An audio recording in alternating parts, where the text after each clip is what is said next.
কিসের আবার বিশ্রাম? আমাদের মতো গরিবেরা আবার বিশ্রাম করবে?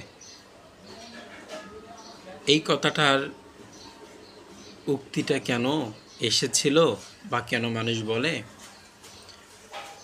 আমরা যে পরিমাণ পরিশ্রম করি, বাইরের দেশের কান্ট্রির লোকেরা তার থেকে হিউজ পরিমাণ পরিশ্রম করে।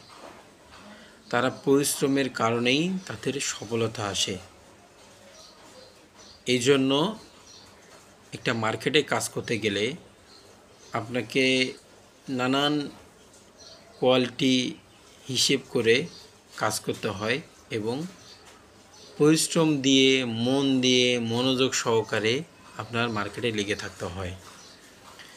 আপনারা যদি একটু পরিশ্রম দিয়ে যদি বলেন যে আমি এটা বেশি করে ফেলেছি, তাহলে কখনোই না।